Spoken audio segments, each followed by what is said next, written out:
எல்லோருக்கும் என்னுடைய அன்பான வணக்கம். இது வந்து 4வது அமர்வாக நம்மளுடைய இந்த வரலாற்று வகுப்புகள் தொடர்ந்து கொண்டிருக்குது. இன்னைக்கு நான் வந்து கார்ல் மார்க்ஸ் அவர்களுடைய ஒரு மேற்கோள உங்களுக்கு வந்து உங்களுடைய சிந்தனைக்கு முன்வைக்க விரும்புறேன். அது என்ன அப்படின்னு பார்த்தீங்கன்னா, நான் வாசிக்கிறேன் அத. "நல்ல குறிக்கோளை அடைவதற்காக தொடர்ந்து முயலும் மனிதனின் செயல்பாடே பிற்காலத்தில் அனைவரும் படிக்கும் வரலாறாக மாறுகிறது." அப்படின்னு காரல் மார்க்ஸ் சொல்லியிருக்கிறார். இதுல வந்து நாம சிந்திக்க வேண்டிய விஷயங்கள் என்னன்னா, மார்க்சியம் அப்படிங்கிறதை பற்றி பேசும்போது ரொம்ப முக்கியமாக அம் வரலாறுங்கிறதுல வந்து தனி மனிதர்களின் வரலாற வந்து படிக்கிறாங்க. ஆனா அது அப்படி இல்ல. தனி மனிதர்களின் வரலாறு இல்ல. மக்கள் இயக்கங்கள், அந்த மக்கள் வாழ்க்கை, கலாச்சார மாற்றங்கள் இதுதான் வரலாறு அப்படின்னு ஒரு கருத்து வைக்கப்படுகிறது. அந்த கருத்து வந்து வேலிடான கருத்து தான். ஆனா அதே நேரத்துல தனிநபர்களுக்கு உள்ள பாத்திரத்த வந்து நாம குறைத்து மதிப்பிட்ற முடியாது. இப்ப இவருடைய இந்த மேற்கோளே பார்த்தீங்கன்னு சொன்னா, நல்ல குறிக்கோள் உடைய மனிதர்களே கொஞ்சம் பேரு தான். வரலாற்றுல எல்லா காலகட்டங்கள்லயுமே. வாழ்க்கையில வந்து நம்ம வந்து பிறந்திருக்கிறோம். இந்த வாழ்க்கைய வந்து நம்ம ரொம்ப மகிழ்ச்சியா, நல்லபடியா வாழ்ந்துட்டு போகணும். அப்படின்னு நினைக்கிற சராசரியான ஒரு மனித இயல்பு தான் பெரும்பாலான மக்கள்ட்ட இருக்கும். நமக்கு ஒரு லட்சியம் வேணும், ஒரு குறிக்கோள் வேணும்னு நினைக்கிறவங்க எப்பவுமே கொஞ்சம் பேர் தான். அந்த கொஞ்ச பேர்லயும் தொடர்ச்சியாக இயங்க முடிஞ்சவங்க இன்னும் கொஞ்சம் பேர் தான். அப்போ உண்மையில் வரலாறு அந்த கொஞ்ச பேரை சார்ந்து இயங்குது அப்படிங்கிறதையும் நாம சேர்த்து தான் புரிந்து கொள்ளணும். வரலாறு பற்றிய நம்முடைய பார்வையில இதை நாம மனசுல நிறுத்திக் கொள்ளணும் அப்படின்னு நான் நினைக்கிறேன். உங்களுக்கு யாருக்காவது மாறுபட்ட கருத்து இருந்தா கண்டிப்பா நீங்க கேள்வி நேரத்துல பகிரலாம். இப்ப வரலாற்று பாடத்துக்கு நம்ம வழிவிட்டு நான் என்னுடைய முன்னுரையை முடிச்சுக்கிறேன். வணக்கம். தோழர்களுக்கு வணக்கம். நம்ம இதுக்கு முன்னாடி 3 வகுப்புகள்ல அதாவது நீதி கட்சி தோன்றுவதற்கு முன்பு இருந்த சமூக நிலை, ஆங்கிலேயர் ஆட்சி காலகட்டத்தில் மக்களினுடைய வாழ்க்கை நிலை எப்படி இருந்தது, பார்ப்பன ஆதிக்கம் எப்படி இருந்ததுன்னு பார்த்தோம். அதற்கு பிறகு எப்படி திராவிட இயக்கம் தோன்றியது, அந்த திராவிட பேட்ச் இயக்கம் ஒர்க். என்பது அது நீதி கட்சியாக அரசியலில் எப்படி களமிறங்கியது, அதற்கு பிறகு 1920 37 வரைக்கும் நீதி கட்சியினுடைய ஆட்சி எப்படி இருந்தது அப்படிங்கிறத பார்த்தோம். தோழர் ஓவியா அவர்கள் சொன்ன மாதிரி இன்றைக்கு இப்ப புதிதாக சிலர் இல்லாது இதுக்கு முன்பு வந்த சிலர் நடுவில் வராததுனாலையும் அந்த நீதி கட்சியை பற்றி ஒரு சுருக்கமான ஒரு முன்னுரையை நான் தந்துடுறேன் இதில். அப்போ அதற்கு முன்பு முதல் வகுப்பு இதிலலாம் நம்ம இந்த சமூகம் எப்படி இருந்தது அப்படின்னு பார்த்தோம். எல்லா இடங்களிலும் பார்ப்பன ஆதிக்கம் நிலவி இருந்தது. 1901 சென்செக்ஸ் எடுத்த போது எவ்வளவு என்பது புள்ளி விவரங்களின் அடிப்படையில் எந்தெந்த ஜாதியார் அல்லது எந்தெந்த சமூகத்தினர் எத்தனை சதவிகிதம் இருந்தார்கள், அவர்கள் எந்தெந்த அளவிற்கு அரசியலிலும் அதே போல அரசு வேலைகளிலும் கல்வி நிலையிலும் படிப்பறிவிலும் அவர்களுடைய நிலை எப்படி இருந்தது என்பதை அது வெளிப்படுத்திய போது எல்லாமே பார்ப்பனர்களுடைய ஆதிக்கமாக இருந்தது. அதற்கு பிறகு பார்ப்பனர் அல்லாதார் என்பதாக ஒரு இயக்கம் தோன்றியது. அந்த இயக்கம்தான் திராவிடர் சங்கமாக, அதற்கு பிறகு தென்னிந்திய நல உரிமை சங்கமாக, திராவிட இயக்க மூலவர்கள் என்று சொல்லப்படுகிற டாக்டர் நடேசனார், டி.எம். நாயர், சர்பிட்டி தியாகராயர் இவர்கள் மூலமாக தென்னிந்திய நல உரிமை சங்கமாக உருப்பெற்று அது பார்ப்பனர் அல்லாதார் இயக்கமாகவே அந்த இயக்கம் என்பது நடந்து வருகிறது. பார்ப்பனர் அல்லாதார் மாநாடு என்றே தமிழ்நாடு, அன்றைய சென்னை மாகாணம், மதராஸ் மாகாணம் முழுவதும் பார்ப்பனர் அல்லாதார் மாநாடு கூட்டப்படுகிறது. அப்போ பார்ப்பனர் அல்லாதார் அறிக்கை வெளியிடப்படுகிறது. Doctor TM. நாயர் ஸ்பர்டாங்க் உரை என்பதில் பார்ப்பனர் அல்லாதார் அவர்களுடைய உரிமைக்கு நாம் எந்த அளவிற்கு நம்ம பின்தங்கி இருக்கிறோம், நாம் எவ்வளவு உரிமைகளை பெற வேண்டும் என்பதை பற்றி ஆற்றிய உரையெல்லாம் மிக சிறப்பு வாய்ந்த உரை வரலாற்றில். அதற்கு பிறகு மாண்டேகு செம்ஸ்ஃபோர்டு சட்டம் வருகிறது. அந்த சட்டம் என்பது, இதை நான் கொஞ்சம் தெளிவாகவே சொல்லிடுறேன், ஏன்னா போன வாரம் நம்ம அதில் நிறைய பேருக்கு கேள்விகள் இருந்ததுனால. அந்த சட்டம் என்பது 1914 இருந்து 18 வரைக்கும் முதல் உலகப் போர் நடைபெறுது. இப்போ முதல் உலகப் போர் நடைபெற்ற பிறகு இங்கிலாந்து அரசு என்ன நினைக்கிறது அப்படின்னா, இந்தியாவுல வந்து அவர்களுக்கு சில நம்ம வந்து ஆட்சிக்கான உரிமைகளை கொஞ்சம் நம்ம பிரிச்சு குடுத்துறலாம். இந்தியர்களே தங்களை ஆட்சி செய்து கொள்வதற்காக இரட்டை ஆட்சி முறை டயார்கிய அவங்க வந்து கொண்டு வரணும்னு நினைக்கிறாங்க. அப்ப அந்த போர் முடிந்ததற்கு பிறகுதான் மான்டேக் செம்ஸ்ஃபோர்ட் சட்டம் வருது. அந்த சட்டம் வரும்போது அவங்க மான்டேக் அப்போது இந்திய அமைச்சர் மான்டேக் அங்க, இங்க வந்து செம்ஸ்ஃபோர்டு வந்து கவர்னர். அப்ப வைஸ்ராய் நினைக்கிறேன். அவருடைய அந்த சட்டம் வரும்போது தான் இரட்டை ஆட்சி முறைக்கான எப்படி அமைப்பது, என்ன மாதிரி செய்வது என்பது பற்றிய அவங்களுடைய சட்டம் வரும்போது தான் அதை வந்து அந்த சட்ட இரட்டை ஆட்சி முறைக்கு பார்ப்பனர் அல்லாதாருக்கு தனி வாக்குரிமை வேண்டும். அப்புறம் பெண்களுக்கு வாக்குரிமை வேண்டும். அப்புறம் தொழிலாளர்களுக்கென்று தனி அஹ், அவர்களுக்கென்று தனி தொகுதிகள் வேண்டும். பார்ப்பனர் அல்லாதாருக்கான தனி தொகுதிகள் வேண்டும். இது போன்ற சில கோரிக்கைகளை நீதி கட்சியினர் முன்வைக்கின்றனர். ஆனால் அது வந்து ஸ்ரீனிவாச சாஸ்திரி, அதாவது சில்வர் டங் ஸ்ரீனிவாச சாஸ்திரின்னு சொல்லுவோம் இல்லையா, அவரு, அப்புறம் அன்னி பெசன்ட், இவங்க எல்லாம் தான் துபாஷிகளாக ஆங்கிலேயர்களிடம் இருக்கிறார்கள். அதனால நம்மளுடைய கோரிக்கையை அங்க மான்டேக் செம்ஸ்ஃபோர்ட் கிட்ட எடுபடைங்கிறனால நாயர் லண்டன் சென்று அங்கே பார்ப்பனர் அல்லாதாருடைய உரிமையை வந்து முன்வைக்கிறார். ஆனா அவர் அங்கே இறந்துறார். பிறகு சார் ராமசாமி முதலியார் அவர்கள் பேசுவது, அவர்களுடைய வாதத்தை எல்லாம் பதிவு செய்துதான் அதற்கு பிறகு நமக்கு வந்து இந்த உரிமைகள் கிடைக்கிறது. அதாவது வாக்குரிமை கமிட்டி, அதற்கு பேர் வந்து சவுத் பரோ கமிட்டி. அந்த கமிட்டிக்கு முன்னாடி இதையெல்லாம் சொல்லி அதற்கு பிறகுதான் நமக்கு கிடைத்த உரிமை என்பது பார்ப்பனர் அல்லாதாருக்கான சில ஒதுக்கப்பட்ட தொகுதிகள் கிடைக்கிறது. இந்த மாதிரி சில ஒரு ஒரு ரொம்ப குறைவான பிரதிநிதித்துவம் தான் நமக்கு கிடைக்கிறது. அதற்கு பிறகுதான் நீதி கட்சி வந்து ஆட்சிக்கு வருது. இந்த நீதி கட்சி நேற்று போன வாரம் நம்ம பார்த்தோம் இல்லையா? இப்ப அதுல பானகல் அரசரா பனகல் அரசரா அப்படிங்கிற அந்த கேள்வியில பானகல் அரசர்ன்னு நம்ம பார்த்தோம். இதுதான் ஆசிரியர் வெளியிட்டிருக்கிற புத்தகம். அதனால இது அவர் பேர் வந்து பானகல் அரசர் தான் எல்லா இடங்கள்லையுமே நம்மளுடைய வரலாற்று நூல்கள்ல எல்லாத்துலயும் இருக்கு. அது நம்ம போன வாரம் பேசின மாதிரி அந்த ஒலி இப்ப இங்கிலீஷ்ல பனகல் PANAGLன்னு வர்றதுனால அது தமிழ்லையும் பனகல் பனகல்னு மாறி இருக்கலாம். அதனால அவர் பேர் பானகல் அரசர் தான். நீதி கட்சியினுடைய முதல் அமைச்சரவையில சுப்பராயலு ரெட்டியாருக்கு பிறகு அமைச்சரவையில முதலமைச்சர் பொறுப்பை ஏற்றுக்கொண்டவர் பானகல் அரசர். ஆனால் சுப்பராயலு ரெட்டியாரால பெரிய அளவுல எந்த ஒரு சீர்திருத்தத்தையும் கொண்டு வர முடியல. அவர் மிக குறுகிய காலகட்டம் தான் ஆட்சியில் இருக்கார். அதுவும் உடல் நலம் ரொம்ப குன்றி இருந்ததுனால. ஏன்னா சார் பிட்டி தியாகராயரை அழைக்க அமைத்தும் அவர் வந்து ஆட்சி அமைக்க முன்வரவில்லை. இதுதான் நீதி கட்சியினுடைய அமைச்சரவை பட்டியல். அதாவது 1920 தொடங்கி 1937 வரைக்குமான அமைச்சர்களுடைய ஒவ்வொரு அமைச்சரவையில் யார் முதலமைச்சர், ஒவ்வொரு அது போக கல்வித்துறை, அந்த மாதிரி மற்ற வளர்ச்சித்துறை, இந்த மாதிரியான பொது சுகாதாரத்துறை, இந்த மாதிரி எல்லாத்துலேயும் என்னென்ன அமைச்சர்கள் இருந்தாங்க, இதெல்லாம் நம்ம போன வாரம் ரொம்ப விரிவாகவே பார்த்தோம். எந்தெந்த ஆட்சியில் என்னென்ன மாதிரியான திட்டங்கள் முன் வந்தது அப்படிங்கிறத பார்த்துட்டோம். ஆகையினாலே இது இது வந்து ஒரு நீங்க அதற்கு பிறகு பழைய வீடியோவில் பார்த்தாலும் சரி, இல்லை அதற்கு பிறகு வேற ஏதாவது கேள்விகளில் கேட்டாலும் இதற்கு மேலும் நாம வந்து கொண்டு வரலாம். 26 வரைக்கும் தான் நீதி கட்சி வந்து முழுமையாக வெற்றி பெறுது, முழு ஆதரவோடு அல்லது பெரும்பான்மை வாக்குகள் வித்தியாசத்துல பெரும்பான்மை இடங்களோடு. 26க்கு பிறகு நீதி கட்சியினுடைய அந்த வெற்றி என்பது அதற்கு பிறகு சமஷ்டி ஆட்சின்னு இங்க இருக்கிறத நம்ம பார்க்கலாம். அதாவது சுயராஜ்ய கட்சி இந்த மாதிரி இன்னும் சில சுயேட்சைகளோடு சேர்ந்து இன்றைக்கு நம்ம சொல்லக்கூடிய கூட்டணி ஆட்சியாகத்தான் அது உருவாகுது. இப்ப இங்கெல்லாம் பார்த்தோம்னா முதல்ல 26க்கு பிறகு வர்றதே வந்து கிட்டத்தட்ட எல்லாமே வந்து அந்த அதாவது கூட்டு ஆட்சி முறையாக அப்படிதான் அது உருவாகுது. அதுதான் இங்க பார்த்தா டாக்டர் சுப்ராயன் அவர்கள் இந்த இடத்துல பார்த்தோம்னா தெரியும். டாக்டர் சுப்ராயன் அவர்கள் முதலமைச்சராக இருக்கும்போது சமஷ்டி அரசு. ஸோ சுப்ராயன் அவர்களால் நீதி கட்சி அமைச்சரவையா மாற்றி, அதாவது இப்ப எப்படி கூட்டணி ஆட்சி அமைந்தாலும் திமுக அரசு என்று சொல்கிறோமோ அது மாதிரி அது நீதி கட்சி அமைச்சரவையாக இருந்தாலும் எந்த பார்ப்பனர் அல்லாத மக்களுக்காக அது உருவானதோ அது கூட்டணி ஆட்சியாக அமையும் போது அதுல வரக்கூடியவர் சேதுரத்னம் ஐயராகத்தான் அதுல இருந்திருக்கிறார். அதுதான் முத்தையா முதலியார்.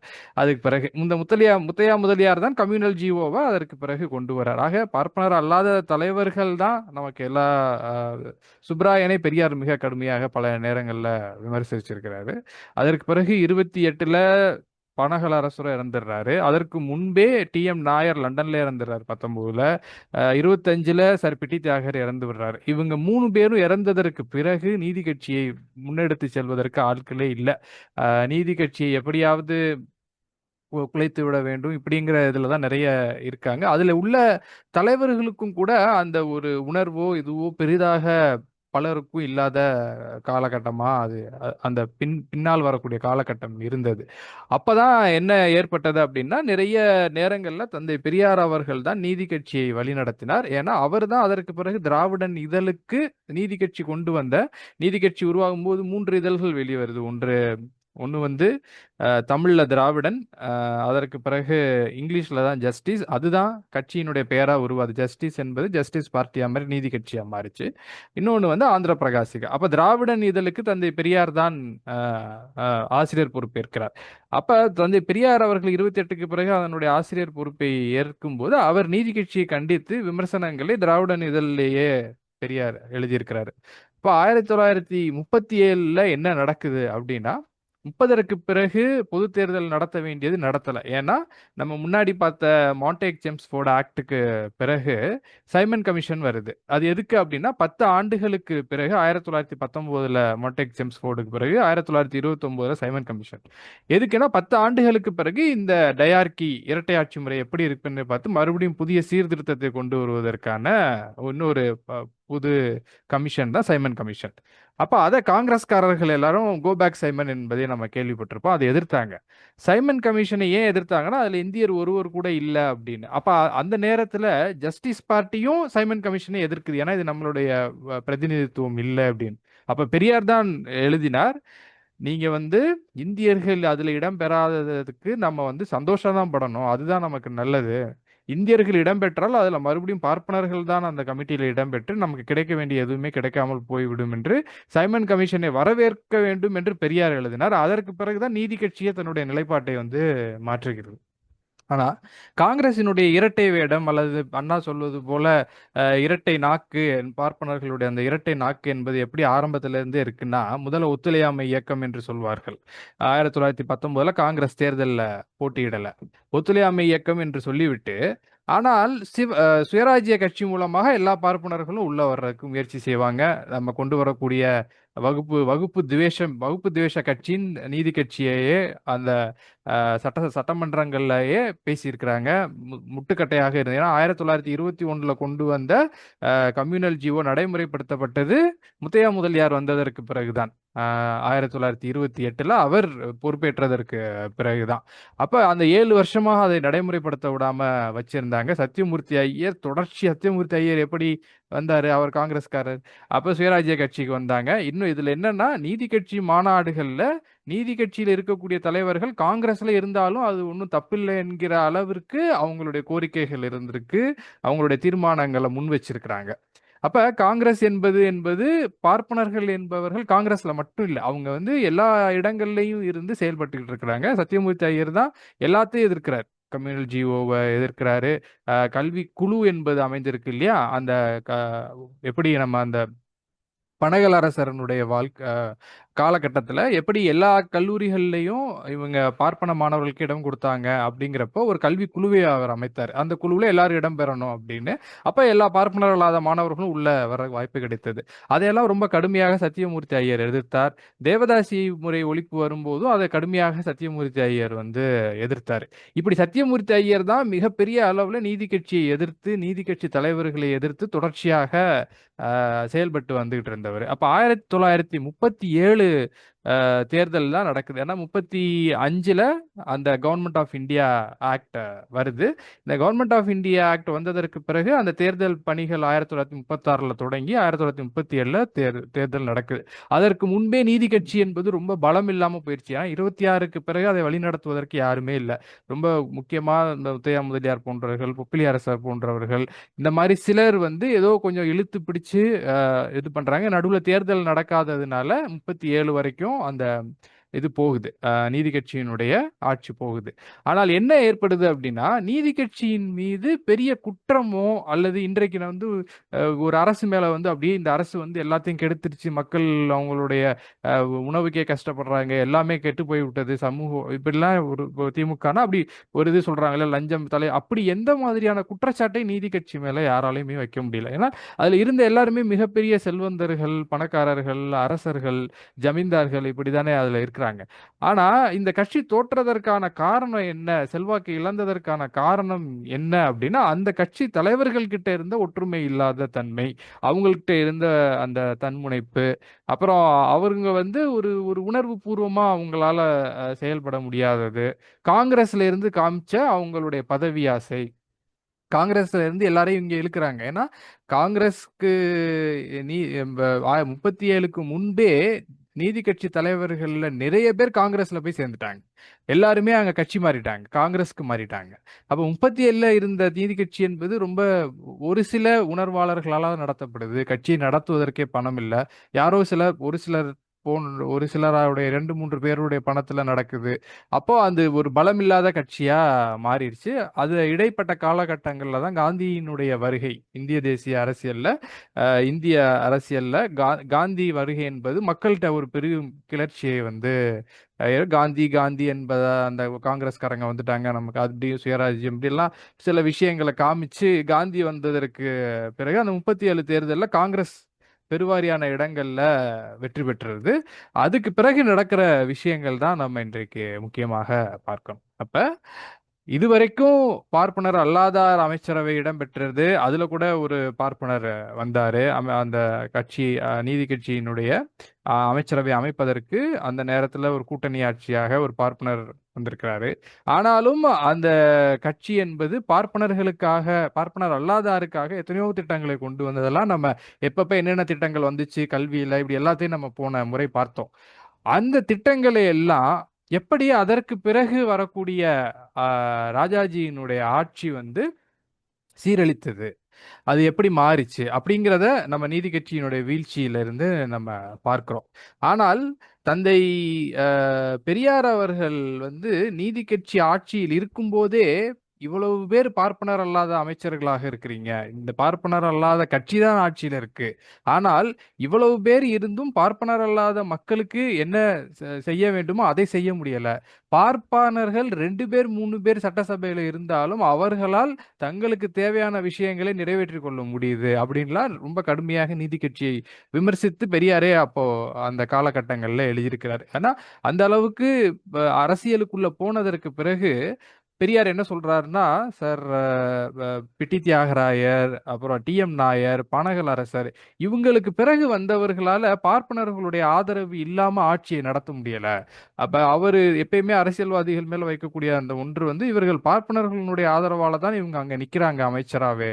அதற்கு பிறகு அவர் கடுமையான விமர்சனங்களை வைத்தாலும் அவர் நீதி கட்சி என்பது பார்ப்பனர் அல்லாதாருக்கான கட்சி, அதை நம்ம வந்து 37ல நீதி கட்சி தோற்கும் என்று தெரிந்திருந்தும் பெரியார் வந்து ஆதரித்தார். ஆனா அதே சமயத்துல அவர் இது எவ்வளவு பலவீனமான கட்சியா இருக்கு, பார்ப்பனர்களுடைய ஆதரவால தான் இந்த கட்சி நடந்துகிட்டு இருக்குங்கிறதையும் அவர் சுட்டி காட்டியிருக்கிறார். அடுத்து 1937 தேர்தலில் காங்கிரஸ் வெற்றி பெறுது. எப்படி? இப்ப இன்னைக்கு வந்து திமுகவை வந்து இந்த மாதிரி கூத்தாடிகளினுடைய கட்சி, இந்த மாதிரி எம்ஜிஆர் இவங்க இதெல்லாம் கலைஞர் அண்ணாவெல்லாம் வந்து நாடகம் இப்படிலாம் சொல்றாங்க இல்லையா, இவங்க அன்னைக்கு என்ன பண்ணியிருக்காங்க, காங்கிரஸ் வெற்றி பெறுவதற்கு காந்தியடிகளினுடைய பிம்பம் ஒரு பக்கமா இருந்தாலும் இன்னொரு புறம் வந்து பாத்தீங்கன்னா KP சுந்தராம்பாள், இவங்க மாதிரி ஆட்களை வைத்து எங்க எல்லா இடங்கள்லயும் அவங்களுடைய அந்த பிரச்சாரத்தை செய்ய வைத்து அவங்க இலவசமாக எல்லா நாடகங்களையும் நடத்தி கொடுத்து இப்படி முதல்ல நாடகங்கள் மூலமாக ஆட்சிக்கு வந்தது காங்கிரஸ் தான். அந்த பாணியை தான் அதற்கு பிறகு வரக்கூடிய நம்ம அதே வழியில எம்.ஆர். ராதா, அண்ணா, கலைவாணர் போன்றோரெல்லாம் தொடர்ந்து திராவிட இயக்கத்துல வர்றத நம்ம மடிப்பீசை புலவர் ராமசாமி இப்படி வரிசையா நம்ம அது அடுத்தடுத்து வரும். அப்ப முதல்ல நாடகத்தை கையில் எடுத்துக்கொண்டு கொடுமுடி கோகிலம் என்று சொல்லப்படக்கூடிய KP சுந்தராம்பாளை வைத்து தேர்தல் பிரச்சாரத்தை தொடங்கி அதுல பெருவாரியான மக்களினுடைய செல்வாக்கை பெற்று காங்கிரஸ் வெற்றி பெறுது. அதுல இப்ப இதற்கு முன்னாடி இருந்தது பாத்தீங்கன்னா, காங்கிரஸ் வந்து புறக்கணித்தது இரட்டை ஆட்சி முறையை வந்து மான்டேக் செம்ஸ்போர்ட புறக்கணித்தது. அப்படியே காந்தியினுடைய நிலை தான் தெரியுமே எல்லாருக்குமே, அந்த இரட்டை இது முதல்ல நான் பண்ண முடியாதுங்கிறது, அப்புறம் கொஞ்சம் கொஞ்சமா சரின்னு இணங்கி போகுது, இப்படிதானே அது வந்து இருக்கும். சைமன் கமிஷனும் அதே மாதிரி தான். அதற்கு பிறகு இந்த கவர்மெண்ட் ஆஃப் இந்தியா ஆக்ட் வரும்போது அந்த இந்திய அரசாங்கத்துக்கான அதற்கு பிறகு வர்றதுல என்ன சொல்றாங்க, இன்னைக்கு நம்ம கேட்கறது மாகாண அரசுகளை எந்த வகையிலும் பிரிட்டிஷினுடைய கவர்னர்கள், அந்தந்த மாகாண கவர்னர்கள் அவர்களுடைய அதிகாரத்தை பயன்படுத்தி அந்த மாகாண அரசை கவிழ்க்க கூடாது அப்படின்னு காந்தி முன்வைக்கிறார் அந்த கவர்மெண்ட் ஆஃப் இந்தியா ஆக்டுக்கு. அப்ப அவங்க என்ன சொல்றாங்க, அப்படியெல்லாம் செய்ய முடியாது, அது எங்களுடைய உரிமை, நாங்க எப்பனாலும் வந்து எங்களுக்கு கவர்னருக்கு விருப்பம் இல்லைன்னா ஆட்சியை கலைச்சிருவோங்கிறாங்க. அப்ப அது முடியலைன்னா நாங்க இந்த இதுக்கு ஒத்துக்கிற மாட்டோம், அந்த புதிய திருத்தத்துக்கு ஒத்துக்கிற மாட்டோம் அப்படின்னு, அரசியல் திருத்தத்துக்கு ஒத்துக்கிற மாட்டோம்னு காந்தி சொல்றாரு. அது அந்த அந்த அதெல்லாம் சும்மா ஒரு ஒரு முதல்ல அடம் பிடிக்கிறது. அப்புறம் அவங்க ஒரு வாக்குறுதி கொடுக்குறாங்க, என்னன்னா தேவை ரொம்ப கட்டாயமாக தேவைப்படும் பட்சத்துல வேற இந்த மாதிரி இப்ப இன்னைக்கு வரைக்கும் எப்படி நம்மளுடைய அரசியல் அமைப்புல நிறைய இந்த மாதிரியான பிளெயினான பிளண்ட் ஸ்டேட்மெண்ட்ஸ், மொட்டையான சில வாக்கியங்களை வச்சு ஏமாத்துறாங்களோ, அதே மாதிரி அவங்க ஒண்ணு கொடுக்குறாங்க. தவிர்க்க முடியாத காரணங்களை தவிர நாங்க அப்புறம் என்ன எல்லாரும் டெய்லி சும்மா விளையாட்டுக்கு ஆட்சியை கவிழ்ப்பாங்க, அந்த மாதிரி தவிர்க்க முடியாத காரணங்களா இருந்தா மட்டும்தான் நாங்க ஆட்சியை உடனே இவரும் சரின்னு ஒத்துக்கிறார். அப்ப இவங்க கிட்ட எதுலையுமே இந்த காங்கிரஸ் கிட்டயோ காந்தி கிட்டயோ வந்து ஒரு நிலையான தன்மை இருக்காது. சும்மா அப்படி ஒரு எதிர்க்கிற மாதிரி காமிக்கிறது, ஏமாத்துறது, அப்புறம் ஆங்கிலேயர்களோட சேர்ந்து ஒத்து போகுது. இப்படி சொன்ன உடனே தேர்தலில் காங்கிரஸ் பங்கு பெறுது, காங்கிரஸ் பெருவெற்றி பெறுது. அப்ப முதலமைச்சர் போட்டிக்கான ஆட்கள் யாருன்னு பார். இதுவரைக்கும் நடந்த இதுல நீதி கட்சி இருந்த போது எல்லாம் பார்ப்பனர் அல்லாதார்.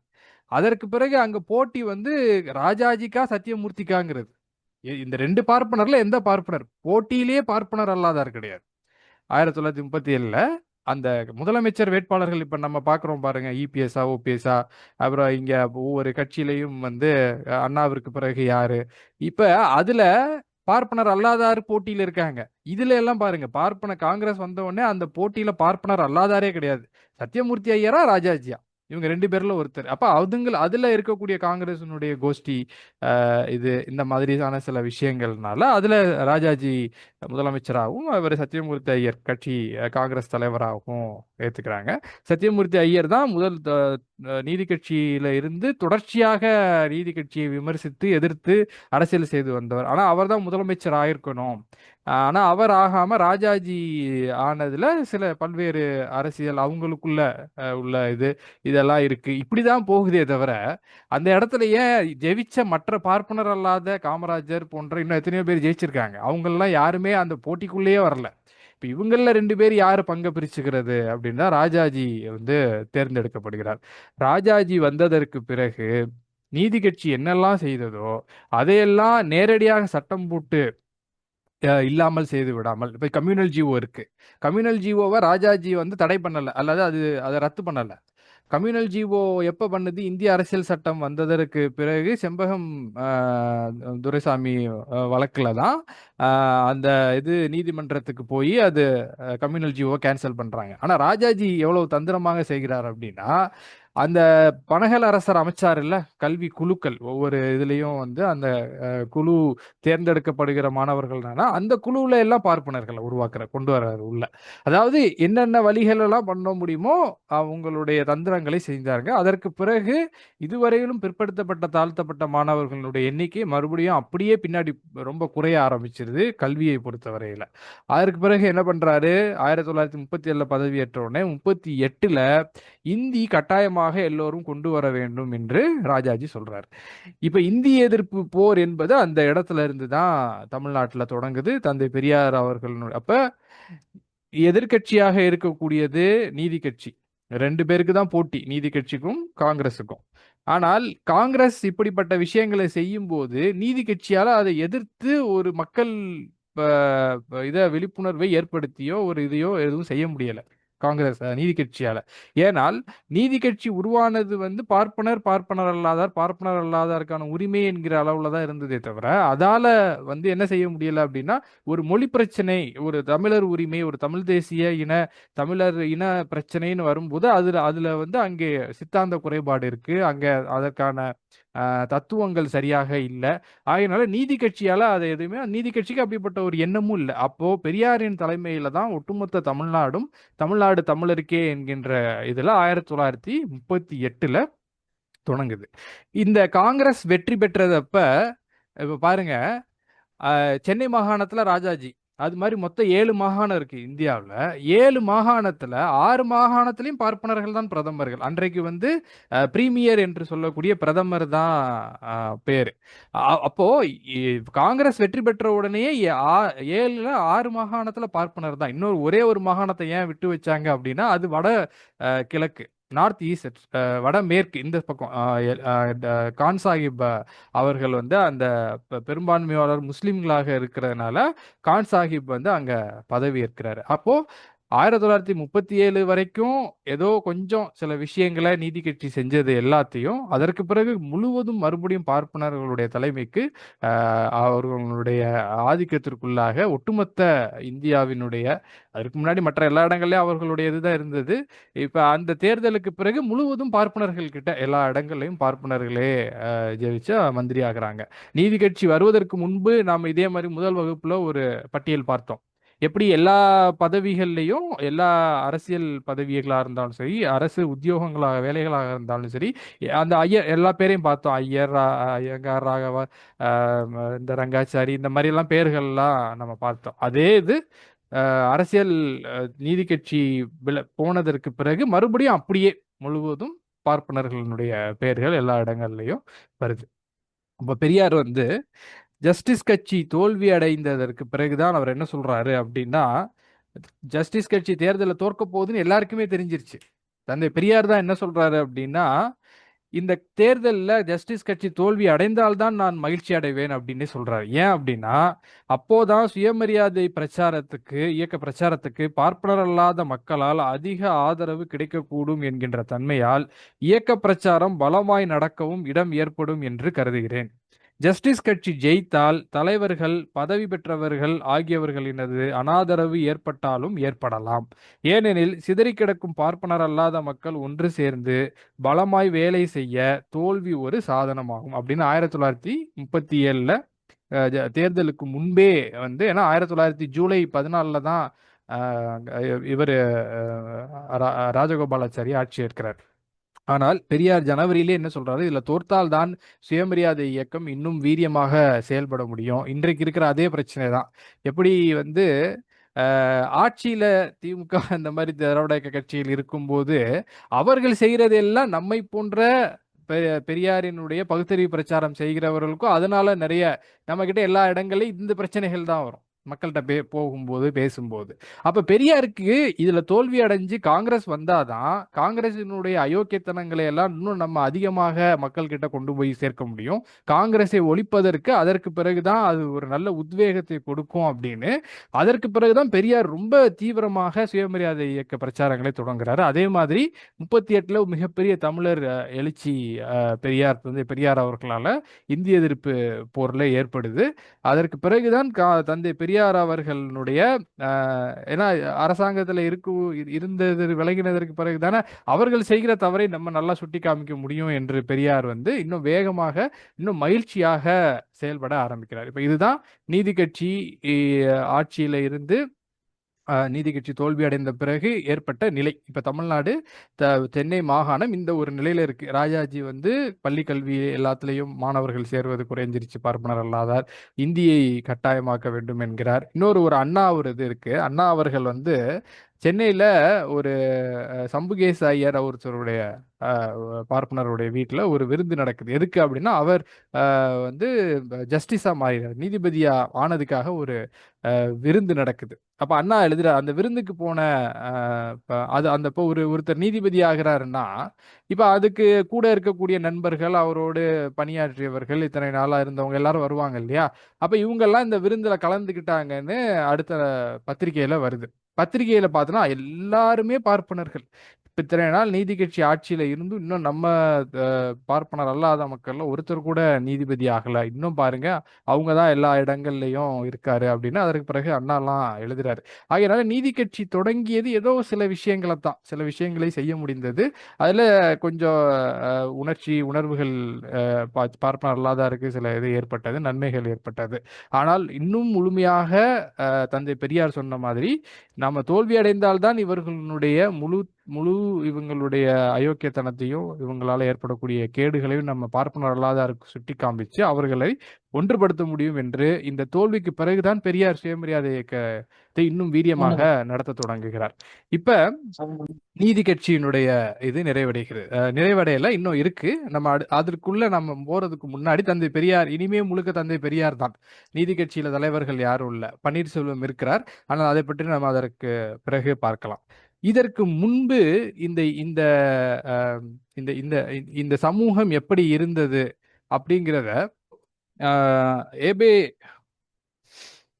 ஏபிஜே டுபாய்ஸ் என்ன சொல்றாரு அப்படின்னா, இந்த சமூகத்தை பற்றி சொல்லும்போது, I venture to predict that it will attempt in vain to effect any very considerable changes in the social condition of the people of India, whose character, principles, and customs and ineradicable conservatism will always present insurmountable obstacles.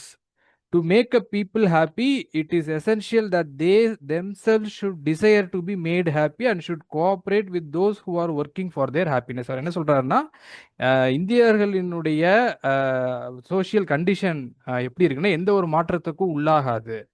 ஏன் அப்படின்னா அவங்களுடைய character, அவங்களுடைய தத்துவம், அவங்களுடைய சடங்குகள், பழக்க வழக்கம், அவங்களுடைய பழமைவாதம் எல்லாமே எப்போதும் மிகப்பெரிய தடையாகத்தான் இங்கே இருக்கும். அவங்களுக்கு மக்களுக்கு ஒரு சில மக்கள் இப்படி கஷ்டப்படுறாங்க, மூடத்தனத்துல மூழ்கி இருக்காங்கன்னா அவங்கள நாம அதுல இருந்து வெளியே கொண்டு வரணும்னு நம்ம நினைக்கிறத விட முதல்ல அந்த மக்களுக்கு அப்படிப்பட்ட எண்ணம் இருக்கணும்.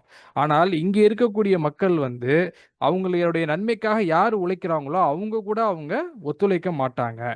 Now the people of India, it appears to me, neither possess this desire nor are anxious to cooperate to this end. Every reform which is obviously devised for their well-being, they obstinately push aside if it is likely in the least degree to disturb their manner of living. அப்படின்னு அவர் சொல்றார். அப்படின்னா அவங்க எந்த ஒரு நிலையிலையுமே இந்திய மக்கள் அவங்களுக்கு யாராலையும் ஒரு சோஷியல் ரிஃபார்மை கொண்டு வரவே முடியாது.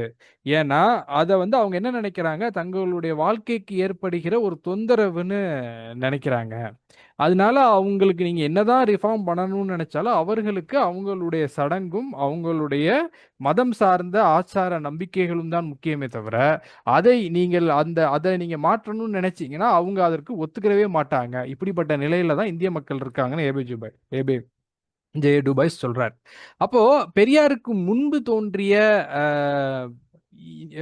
அந்த சமூக சீர்திருத்தவாதிகள், புத்தர், அதுவும் குறிப்பா அந்த அந்த 1800 இருந்து 900க்குள்ள வள்ளலார், ராமலிங்க அடிகளார், நாராயணகுரு, வைகுண்டர் இவங்கள தானே இன்னைக்கு வரைக்கும் சொல்றாங்க இவங்கெல்லாம் தான் அந்த சமூக இதை செஞ்சாங்க, பெரியார் செய்யல அப்படிங்கிறது. அப்போ யார் யாரெல்லாம் இவர்களை எதிர்த்து போராடினார்களோ அவங்க எல்லாரையுமே இன்னைக்கு ஆர்எஸ்எஸ், இப்ப நம்ம அதற்கான சில சின்ன சின்ன கிளிப்ஸை மட்டும்தான் நான் எடுத்தேன். இவங்க எல்லாருமே இந்து மதத்தையும் இந்து மத வேதத்தையும் சனாதன தர்மத்தையும் ஆதரித்தார்கள் என்று இன்றைக்கு ஆர்எஸ்எஸ் பிரச்சாரம் செய்கிறது. ஆர்எஸ்எஸ் மட்டும் பிரச்சாரம் செய்யல, இவர்கள் பெயரால் இயங்கக்கூடிய, அதாவது இவர்கள் விட்டு சென்ற அந்த தர்ம பரிபாலன சபைகள் அல்லது ட்ரஸ்டுகள், இவங்க பேர்ல அபிஷியலா, அதாவது நாராயணகுருக்கு பிறகு இப்ப எப்படி தந்தை பெரியாருக்கு பிறகு திராவிடர் கழகம் சுயமரியாதை இயக்க பிரச்சார நிறுவனம் பெரியார் திடல் என்று இருக்கிறதோ அந்த மாதிரி இவர்களுக்கு பிறகு இருக்கக்கூடிய அந்த நிறுவனங்கள் எல்லாமே அவர்கள் ஆர்எஸ்எஸ் காரர்களை அழைத்து, இப்ப இந்த நிகழ்ச்சி கூட பாருங்க, கடைசியா வைகுண்டர் பற்றி ஐயாவளி வைகுண்டர் பற்றி பேசும்போதுதான் அவர் சனாதனத்தை ஆதரித்தாருன்னு கவர்னர் ரவி பேசினார். அந்த நிகழ்ச்சியில கலந்துக்கிட்டு அதற்கு முழு ஆதரவு கொடுத்தா அதுல அவரை அழைத்து பேச வைத்தது அந்த வைகுண்டரனுடைய அதே நிறுவனம் தான். வேற அவர் பேர்ல ஆரம்பிச்சு ஆர்எஸ்எஸ் தனியாவும் இந்து மதவாதிகள் தனியா ஆரம்பிச்ச இயக்கமே கிடையாது. இப்ப இதுல காமிச்சிருக்கிற எல்லாமே இவர்கள் எல்லாருமே இன்றைக்கு ஆர்எஸ்எஸ் அனுதாபிகளாக அந்த இயக்கங்களே இருக்கிறது. ஆர்எஸ்எஸ் அவங்களுக்கு கவர்றதுங்கிறது வேற ரெண்டாவது. ஆனால் இந்த இயக்கங்களே இன்றைக்கு ஆர்எஸ்எஸ் இந்து மத சனாதன தர்மத்தை எதிர்த்து பேச மாட்டார்கள், எதிர்த்து குரல் கொடுக்க மாட்டார்கள். ஆனா யாரோ ஒருத்தர் அவங்கள தனிப்பட்ட முறையில பின்பற்றவும் இல்ல, நாராயணகுரு அப்படி சொல்லலாம், வைகுண்டருடையது அது இல்லைன்னு நம்மளை போன்ற யாரோ சிலர் தான் பத்திரிகைகள்ல, யூடியூப்ல, இல்ல சோசியல் மீடியால அங்கங்க உட்காந்து பதிவு போடுவோம், எழுதுவோம், பேசிக்கிட்டு இருப்போம், அவ்வளவுதான். ஆனால் அந்த அமைப்புகள் ஆர்எஸ்எஸ் கையில தான் இருக்கு. இல்ல இவங்களே ஆர்எஸ்எஸ் அனுதாபிகளாக வந்து மாறிட்டாங்க. ஏன்னா ஏபிஜே டுபாய்ஸ் சொன்ன மாதிரி இங்க சோசியல் ரிஃபார்ம்ங்கிறது இந்திய மக்களுக்கு நடத்தவே முடியாது. ஏன்னா அவங்களுக்கு அவங்களுடைய மத சடங்குகள், அவங்களுடைய அந்த வழிபாடுகள் இதெல்லாம் தான் முக்கியமே தவிர, உங்களுடைய நன்மைக்கு தான் நாங்க சொல்றோம். இதனால உங்களுக்கு எவ்வளவு கேடுன்னு யாரு சொன்னாலும் அவங்க கேட்க மாட்டாங்க. அப்படின்னப்ப, இதெல்லாம் தான் அதற்கு அந்த பெரியாருக்கு முன்பு இருந்தவர்களால் ஏற்பட்ட சமூக சீர்திருத்தங்கள் நடைபெற்று, அது இன்றைக்கு எந்த நிலையில இருக்குங்கிறதுக்கு. அப்பதான் தந்தை பெரியார் வந்து சுயமரியாதை இயக்கத்தை தொடங்குகிறார். அப்போ இது நம்ம நிறைய வந்து பார்த்திருப்போம். தந்தை பெரியார் தனக்குள்ள அருகதையாக இங்கே அவர் தனக்கு சொல்லிக் கொண்டது என்ன அப்படின்னா, இந்த பணியை செய்வதற்கு வேறு யாரும் முன்வராததால் அதை நானே வந்து மேற்போட்டு கொண்டு தொண்டாற்றி வருகிறேன். அப்போ அவர் தனக்கு இருக்கக்கூடிய ஒரே ஒரு தகுதியாக அவர் என்ன கருதுறார் அப்படின்னா, பகுத்தறிவை அடிப்படையாக கொண்டு இதுவரைக்கும் இது நடந்த நீதி கட்சியாக இருந்தாலும் சரி, அல்லது அதற்கு முன்பு இப்ப நாம பார்த்த சோசியல் ரிஃபார்ம்ஸா இருந்தாலும் சரி, யாருமே வந்து பகுத்தறிவு என்பதை கையில் அவங்க எடுக்கவே இல்ல. அது வந்து ஒரு தனிப்பட்ட கொள்கையா அல்லது ஏதோ ஒரு கட்டுரையிலயோ, ஏதோ ஒரு சித்தாந்த நிலையிலயோ வச்சிருப்பாங்களே தவிர, தெருவில் இறங்கி மக்களோடு மக்களாக நின்று, அவங்களுடைய மூடத்தனங்களை, அவங்களுடைய இழிநிலையை எடுத்துரைத்து பகுத்தறிவு பிரச்சாரத்தை செய்தவர்கள் இதுக்கு முன்னாடி யாருமே இல்ல.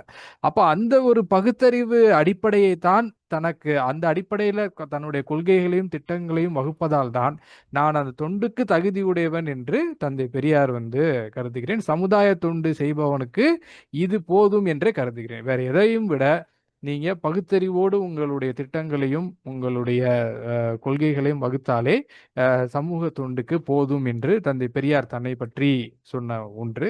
அதற்கு பிறகு இப்ப நம்ம சொன்னேனே ஏபிஜே டுபாய்ஸ் சொன்ன அதே தான். இந்த சமூகத்துல இருக்கக்கூடியவங்களுக்கு இதற்கு முன்னால வந்தவங்க எல்லாம் செஞ்சதெல்லாம் என்ன? புத்தரா இருந்தாலும் சரி, ராமலிங்க அடிகளார், வைகுண்டர், இவர் ஐயாவளி என்று செய்யக்கூடிய வைகுண்டர், அப்புறம் நாராயணகுரு, இவர்கள் எல்லாம் பிசிஷியன்ஸ் கியூர். ஐயா பெரியாரே சொன்ன இது என்னன்னா பிசிஷியன்ஸ் கியூர். என்னன்னா நோயாளிக்கு வந்து எந்த ஒரு கஷ்டமும் இல்லாம அப்படியே அவர் எதுவும் ஏற்படுத்தாம அவங்களுக்கு வந்து அப்படியே ஒரு சும்மா ஒரு தேன் தடவிய ஒரு மருந்தை கொடுத்து அவங்கள குணப்படுத்தலாம் என்று கருதுகிறவன் நான் அல்ல. நோயாளிகளுக்கு கஷ்டம் ஏற்பட்டாலும் பரவாயில்லை, அவன் சாகக்கூடாது என்று கருதி அடுத்த ஆபரேஷன் செய்யும் இரண்டாவது முறையில் நம்பிக்கை உள்ளவன். எனது லட்சியம் எல்லாம் கஷ்டமாக இருந்தாலும் ஆள் பிழைக்க வேண்டும் என்பதுதான். நம்முடைய தோல் அப்படி லேசான தோல் இல்லை. அதைத்தான் ஏபிஜே டுபாய்ஸ் சொன்னார். இவங்களை யாராலையும் ரிஃபார்ம், ஏன்னா ஒரு மதத்தை பரப்ப வந்த ஒரு மிஷனரியை சேர்ந்தவர் இந்த மக்களோடு மக்களாக பழகிவிட்டு இவங்களுக்கெல்லாம் மத மாற்றமெல்லாம் பண்ண முடியாது, ஏன்னா இவங்கெல்லாம் இப்படி இருக்காங்க அப்படின்னு இந்தியர்களை கிறிஸ்தவர்களாக மாற்றுவதை வந்து சாத்தியமே இல்லைன்னு தன்னுடைய நிலைப்பாட்டை தெரிவித்திருக்கிறார் என்றால், அப்ப அது எந்த அளவிற்கு இந்த சமூகம் வந்து பெரியார் சொன்ன மாதிரி வருஷங்களாக 2000-3000 வருஷங்களாக தடித்து போன கெட்டியான தோல். அந்த தோல்ல என்ன பண்ணாலும் எரும மாட்டுல மழை பெஞ்ச மாதிரி தான் அந்த தோல். அப்ப அந்த தோலுக்கு உரைக்க வேண்டும் என்றால் சிறிது கடினமாகத்தான் சொல்லியாக வேண்டும். உங்கள் நாட்டு மக்களை பாருங்கள், உலகத்தை பாருங்கள், சிந்தியுங்கள், பரிகாரம் தேடுங்கள். இந்த நாட்டு மக்கள் எப்படி இருக்காங்க என்கிற முதல்ல நோய் முதல் நாடி அது தணிக்கும் வாய் நாடி வாய்ப்பு செயல் அப்படின்னு திருவள்ளுவர் சொல்ற மாதிரி இந்த நாட்டு மக்களினுடைய நிலை எப்படி இருக்கிறது. ஏன்னா நீதி கட்சி கிட்ட இந்த மாதிரியான அவங்களுடைய தோற்றத்துல இந்த இயக்கத்தினுடைய தோற்றத்துல இந்த மாதிரி விஷயங்கள்லாம் இடம்பெற்றிருக்கா என்றால் நம்ம பார்க்க முடியாது. அதுல வந்து ஒற்றை கோரிக்கை தான், பார்ப்பனர் அல்லாதாருக்கு அந்த இது ஏற்படும், உரிமைகள் கிடைக்க வேண்டும் என்பது. ஆனால் தந்தை பெரியாரினுடைய சுயமரியாதை இயக்கத்தின் அடிப்படையில தான் சுயமரியாதை என்கின்ற கோட்பாட்டை முதல்ல மக்களுக்கு அவர் முன்வைத்தார். நீ வந்து எவ்வளவு தூரம் இந்த சமூகத்துல இழிநிலையை அடைந்திருக்கிறாய் என்று. அப்ப 2000-3000 வருஷங்களாக அடிமைப்பட்டு சுரணையற்ற ஒரு நிலையில தமிழர்கள் இந்த பார்ப்பனர் அல்லாதார் இருக்கிறார்கள். அப்படிங்கிறதால தந்தை பெரியார் வந்து ஒரு கடினமான, அதாவது மக்கள் மனம் கோணாமல், யாருக்கு மனதும் புண்படாமல், அவங்களுடைய கஸ்டம்ஸ் புண்பற்றாம, அவங்களுடைய சடங்குகள் புண்பற்றாம இப்படியெல்லாம் இல்லை.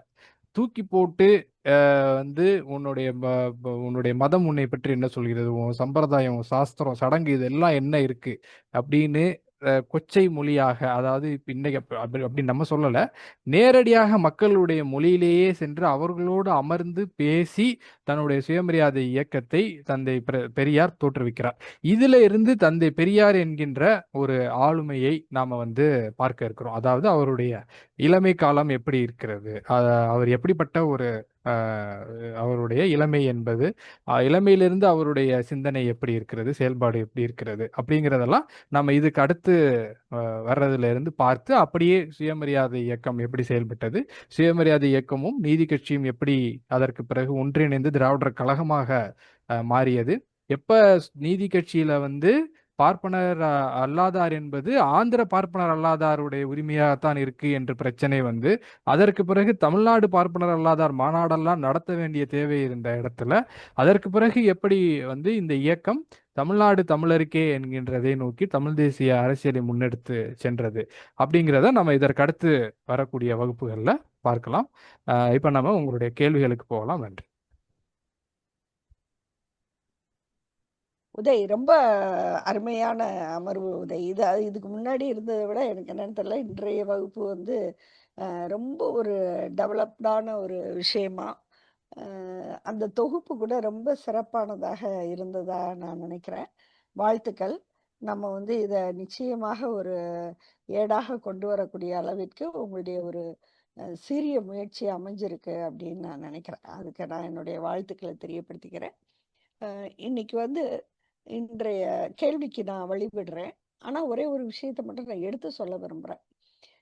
இன்னைக்கு வந்து ஒரு கேள்வி வைக்கப்படுது. அதாவது திராவிட இயக்கம் அப்படின்னு சொல்லும்போது அதுல பார்ப்பனர் கலப்பு அப்படிங்கிறத அனுமதிக்கவே கூடாது, பார்ப்பனர் அதுல சேர்றதுங்கிறத அனுமதிக்கவே கூடாது அப்படிங்கிறது வந்து நான் ஒரு அறிவியலுக்கு, சமூக அறிவியலுக்கு புறம்பான ஒரு விஷயம் அப்படின்னு நிறைய பேரால அது பேசப்படுது. ஏன் வந்து பெரியார் கராராக பார்ப்பனர்களை தவிர்த்தார் அப்படிங்கிறதுக்கான ஒரு வரலாற்று ரீதியான ஒரு ஆழமான காரணத்தை இந்த அமர்வில் உள்ள உதயகுமார் அவர்களுடைய உரை தந்திருப்பதாக நான் நினைக்கிறேன். இந்த புரிதலோடு நாம வந்து வரலாற்றை அணுகினால் எதற்காக அந்த விதி திராவிட இயக்கங்களால் பின்பற்றப்பட்டு வருது அப்படிங்கிறத வந்து கொஞ்சம் எளிமையாக புரிந்து கொள்ளலாம் அப்படின்னு நான் நினைக்கிறேன். இப்போ வந்து தோழர்கள் தங்களுடைய கேள்விகளுக்குள்ளார போகலாம். ஏமா, உங்களுடைய கருத்து நீங்க இப்ப கேட்டுட்டு இருக்கிறீங்க, இந்த தகவல்கள்லாம் உங்களுக்கு ஏற்கனவே தெரியுமா, இல்ல புதுசா தெரிஞ்சுக்கிறீங்களா? இல்லைங்க மேம், நான் வந்து எஸ் மேம் மேம் நான் வந்து அரசியலை பத்தி நான் வந்து கத்துக்கணும்னு நினைச்சப்போ வந்து மேம், அது திராவிடம் வந்து எனக்கு வந்து ஒரு தனிப்பட்ட ரீதி இருந்துச்சு மேம். அப்போ வந்து சரி நீ அதனால இந்த குரூப்ல வந்து ஜாயின் பண்ணியிருந்தேன் மேம். ஃபர்ஸ்ட் 2 வகுப்பு மேலுமே வந்து வரலாறை பத்தி இருந்தாலுமே கூட கொஞ்சம் வந்து எனக்கு வந்து கொஞ்சம் கொஞ்சம் எனக்கு வந்து இன்ட்ரெஸ்ட் இல்லாம மட்டும் போச்சு மேம் கொஞ்சம். ஆனா இன்னைக்கு இருந்த வகுப்பு என்பது வந்து மேம் ரொம்ப நல்லா வந்து கொஞ்சம் இன்ட்ரெஸ்டா நல்லா போச்சு மேம். ஓரளவுக்கு நல்லா எனக்கு தெரிஞ்ச விஷயங்கள் படித்த விஷயங்கள் வந்து நான் மறுபடியும் ரீகால் பண்ண மாட்டேன் இருந்துச்சுங்க மேம். ரொம்ப ரொம்ப உங்களுடைய இதை வந்து ரொம்ப சரியா நீங்க முன் வச்சீங்க, பாராட்டுகள். இப்படிதான் இருக்கணும். இப்போ ஏன்னா உங்களுக்கான அந்த விஷயங்களை இன்னும் மேம்படுத்தி கொடுக்கறதுக்கு எங்களுக்கு உங்களுடைய கருத்துக்கள் ரொம்ப உதவி பண்ணும். ஆனா தன்வீர், நீங்க அந்த முதல் 2 ஒளிப்பதிவை கூட நீங்க மறுபடியும் கொஞ்சம் போட்டு கேட்டு பாருங்க. ஏன்னா சில சமயம் நமக்கு போர் அடிக்கிற மாதிரி தோன்றது வந்து ஏன்னு கேட்டா தகவல் திரட்டா இருக்கிறப்போ நமக்கு கொஞ்சம் அது ரிமோட்டா நம்ம ஃபீல் பண்ணந்தட்டியும் அது நமக்கு கொஞ்சம் கஷ்டமா இருக்கும். அது எல்லா பாடத்திலையும் எல்லா மாணவர்களுக்கும் நிகழக்கூடிய ஒரு விஷயம்தான். அதனால நீங்க கொஞ்சம் பொறுமையா மறுபடியும் கேட்டு பாருங்க. ஏன்னு கேட்டா அதனுடைய தொடர்ச்சி தான் இன்றைய உரை.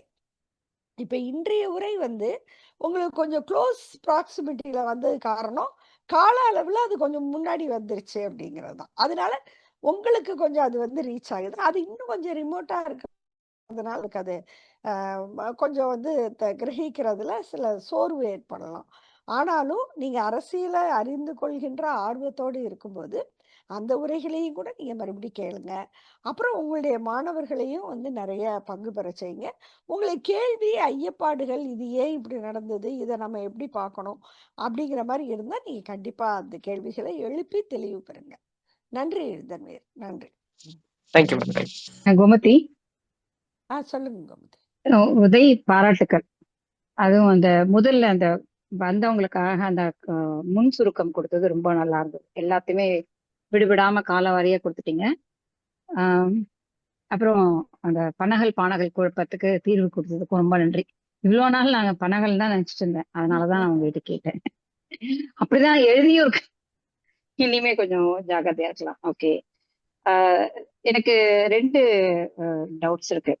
ஒண்ணு வந்து ஆம், நீதி கட்சி போனதுக்கு அப்புறம் ராஜாஜி வந்ததுக்கு அப்புறம் எந்த ஆர்டருமே போடாம எல்லா இடத்துலயுமே பார்ப்பனர்கள் நியமித்ததன் மூலமாக ஆம், பிற்படுத்தப்பட்ட ஒரு மாணவர் சேர்க்கை குறைஞ்சது இருக்கும். அதுக்கான டேட்டா ஏதாவது கிடைக்குமா, எங்க போய் தேடணும் அப்படிங்கறது முதல் விஷயம். இல்ல உங்ககிட்ட இருந்ததுனால கொஞ்சம் ஷேர் பண்ணுங்க, ரொம்ப உதவிகரமா இருக்கும். ஏன்னா டேட்டா இல்லாம ஆஹ் பேசுறது. அந்த டேட்டா ஷேர் பண்றேன். அதாவது எப்படி அதை பண்றாரு அப்படின்னா, இன்னைக்கு பண்ற அதே இதுதான்.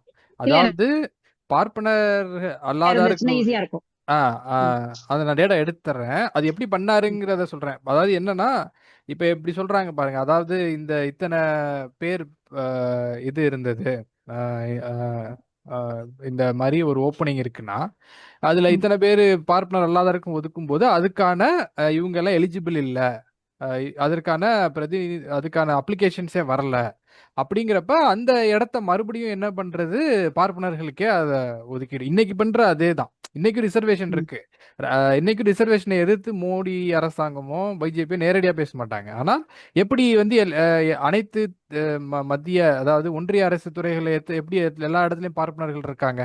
ஏன்னா அவங்க என்ன சொல்றாங்க, இதுக்கெல்லாம் இன்னும் அப்ளிகேஷனே வரல இவங்க கிட்ட இருந்து. ஐஐடியில முதற்கொண்டு சொல்றாங்க பாருங்க. அந்த மாதிரி ராஜாஜி என்ன சொல்றாருன்னா, இந்த இதுல மாணவருக்கு இது பார்ப்பனர் அல்லாதார் அப்ளிகேஷனே போடல, போட்டவங்களும் இந்த இதுக்கு எலிஜிபிள் இல்ல அப்படின்னு சொல்லி, அதனால அந்த இடத்த அதற்கடுத்து பார்ப்பனர் இன்னொரு பார்ப்பனர் அல்லாதாருக்கு கொடுக்கறதுக்கு பதிலா அது பார்ப்பனர்களுக்கே கொடுக்குற மாதிரி அவங்க இது சட்டப்பூர்வமா பண்ணல.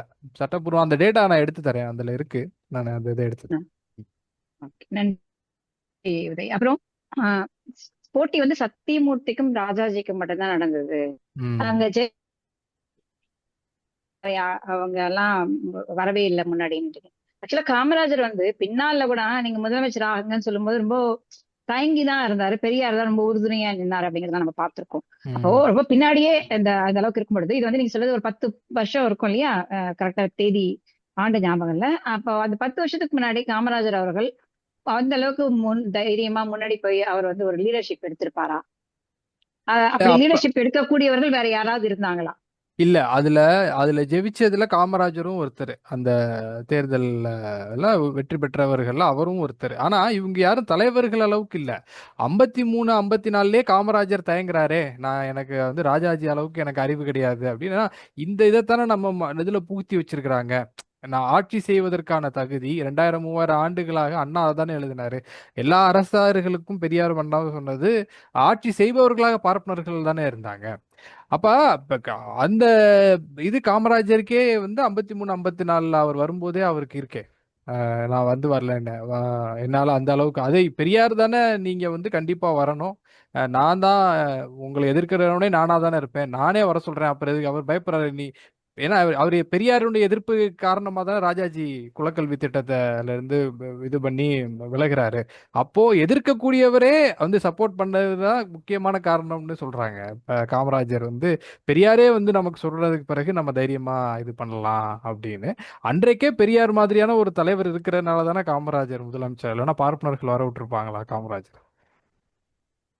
ஆமா, அப்ப காமராஜருக்கு பிறகு வந்த பக்தவச்சலம் இதுல அப்ப இந்த தேர்தல் 37ல புதிய கவர்மெண்ட் ஆஃப் இந்தியா ஆக்ட் வந்ததுக்கு பிறகு அதுல ஒரு 10 அப்பாயிண்டட் செக்ரட்டரிஸ் போடுறாங்க. அதுல ஒருத்தர் தான் அந்த பக்தவச்சலம். அப்பயே அவர் அதுல செக்ரட்டரியா இருந்தார். அதற்கு பிறகு அவர் தான் காமராஜருக்கு பிறகு முதலமைச்சராக வருகிறார். அப்ப அவங்க கிட்டக்க தான் முழுக்க இருக்கு காங்கிரஸ் என்பது. பெரியார் இயக்கம் இல்லைன்னா பார்ப்பனர் அல்லாதார் காங்கிரஸ்லயே இருந்திருக்க முடியாது. அப்புறம் கோமதி, ம். சொல்லுங்க சொல்லுங்க சொல்லுங்க, நீங்க இல்ல, இது முடிச்சிட்டீங்க. வந்து தெரிஞ்சுக்கணும் அப்படிங்கிறதுக்காக தான். அப்புறம் அடுத்தது, இது வரைக்கும் யாருமே பார்ப்பனர்கள், பார்ப்பனர்களா பிறந்தவர்கள் யாருமே இது வரைக்கும் திராவிட கழகத்துல உறுப்பினரா கூட இருந்தது இல்லையா? இருக்கிறாங்களா அப்படிங்கிற ஒரு டவுட் இல்ல, திராவிடர் கழகத்துல கிடையாது. திராவிட கூட கிடையாது. கழகத்துல இல்ல, ஓகே, இருக்க முடியாது.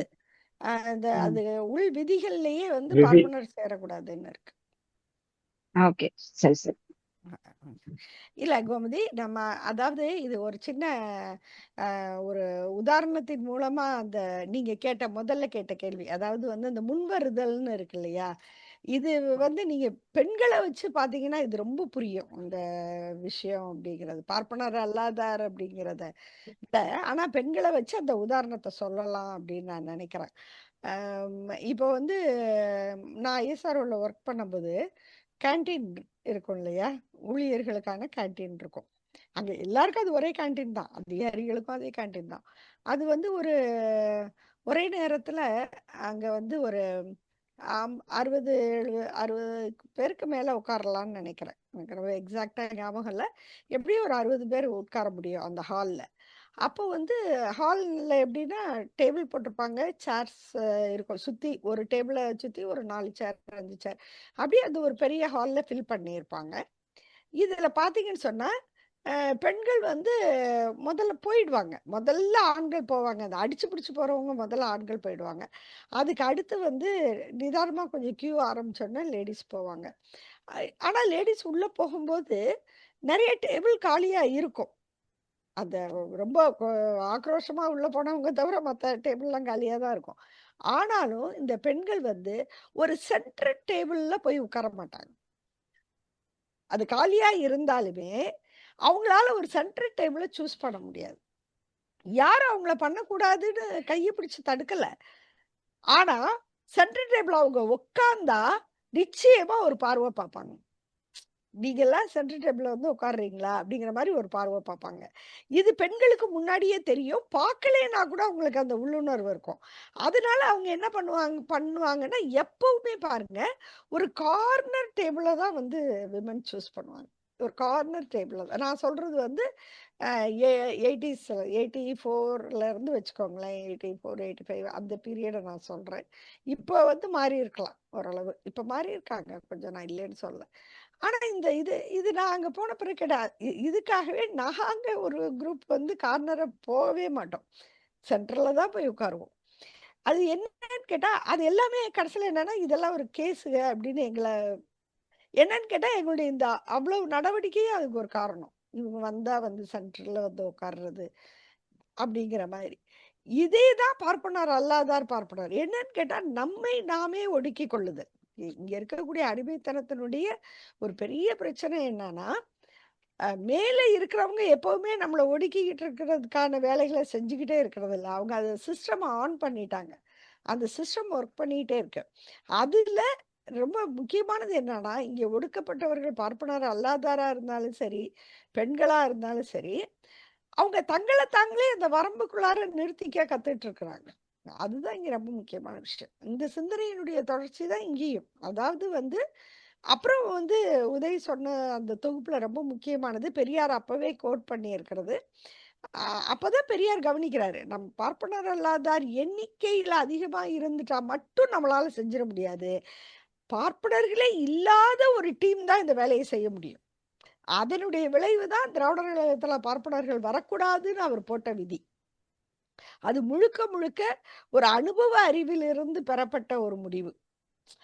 லாஜிக்கலாவும் நம்மளால பேச முடியும். ஆனா அது முழுமையா நான் இப்ப அந்த டாபிக்குள்ளார டைவர்ட் பண்ண விரும்பல. அதாவது நாம காண விரும்புகின்ற ஒரு சமூகத்துல பார்ப்பனர் அல்லாதார் இருக்க மாட்டாங்க இல்லையா? அதுதானே நம்ம காண விரும்புற சமுதாயம். அப்ப வந்து மனிதர்கள் உண்மையாவே வந்து பிரிவுகள் இல்லாம சமமாயிடுவாங்க. ஆனா இன்னைக்கு இந்த பார்ப்பனர்களை ஏன் சேர்க்க மாட்டேங்கிறீங்கன்னு கேள்வி கேட்கிறவங்க என்ன கேட்கறாங்க அப்படின்னா, பார்ப்பனர்களாக இருந்து கொண்டே எங்களை ஏன் சேர்க்க மாட்டேங்கிறீங்கன்னு கேட்கறாங்க. பார்ப்பனர்களை அனுமதியுங்கள்னு சொல்றாங்க. ஆனா நம்ம இயக்கத்தினுடைய லட்சியம் வந்து பார்ப்பனர்கள் இல்லாத சமுதாயத்தை உருவாக்குவது. இல்லாத அப்படி ஒழிந்த சமூகம்னு கூட சொல்லலாம். ஒண்ணும் தப்பு இல்ல. ஏன்னா நம்ம அந்த பார்ப்பன தன்மை தான் ஒழியணும்னு சொல்றோம். பெரியார்ட்ட கேட்டப்ப ஜிடி நாயுடு கேட்டாரு. "நீ வந்து பார்ப்பனர்கள திட்டி திட்டி அவங்கள வந்து வெளிய விரட்டி விட்டுட்ட. அவன்லாம் போய் இன்னைக்கு பெரிய கோடீஸ்வரன் ஆயிட்டான். நீ என்னத்த சாதிச்ச?" அப்படிங்கிற மாரி பெரியார்கிட்ட ஜிடி நாயுடு கேட்கிறாரு. அப்போ அவர் ஒரு தொழிலதிபர் இல்லையா? அவருக்கு அந்த பார்வை தானே இருக்கும். இன்னொரு தொழிலதிபரா தானே அவர் பார்க்கிறார். அப்படின்னோன பெரியார் சொன்னாரு, "இருக்கட்டுமே, நல்லா இருக்கட்டுமே. எனக்கு அதுல என்ன பிரச்சனை?" பார்ப்பனர்கள் பணக்காரர்களா ஆகக்கூடாதுன்னு நான் என்னைக்குமே சொல்லலை. பார்ப்பனர்கள் பார்ப்பனர்களா இருக்கக்கூடாதுன்னு தான் நான் சொல்றேன் அப்படின்னு சொன்னார். இதை வந்து ஆழமா புரிஞ்சுக்கிட்டாதான் ஏன் வந்து நம்ம பார்ப்பன எதிர்ப்பு பேசுறோம், நம்ம பேசுற பார்ப்பன எதிர்ப்பினுடைய உண்மையான பொருள் என்ன அப்படிங்கிறத நம்ம புரிஞ்சுக்க முடியும். இன்றைய பதிவு ரொம்ப முக்கியமானது அப்படின்னு தான் நான் நினைக்கிறேன். ரொம்ப முக்கியமான பதிவு.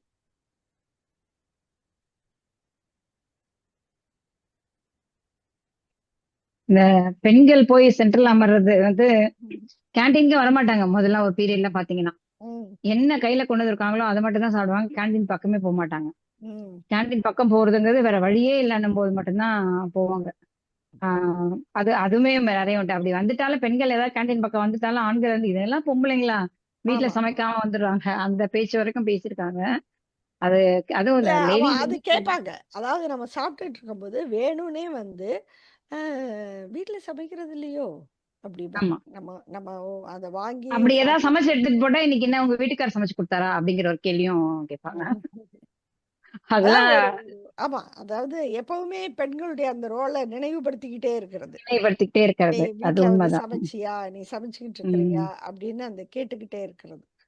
அது உண்மைதான். அது அது இல்ல, என்னோட கேள்வி வந்து இதெல்லாம் தெரியணும் இல்லையா, என்ன நாளைக்கு பெரிய அதுக்காக தான். ஏன்னா ஒரு லாஜிக்கலா யோசிக்கும் போது அப்பயே அவர் பயந்தாரு. அப்ப இப்ப வந்து அவர் முன்னாடி வந்திருப்பாரா, இல்ல அதை தவிர வேற யாரெல்லாம் தலைவர்கள் இருந்தாங்க அந்த மாதிரி விஷயங்களுக்காக. நன்றி உதய். நல்ல விஷயம், நல்ல விஷயம். வேற எழில் இந்த கூட்டம் தான் முதல்ல வர்றீங்களா, போன கூட்டம் வந்தீங்களாமா?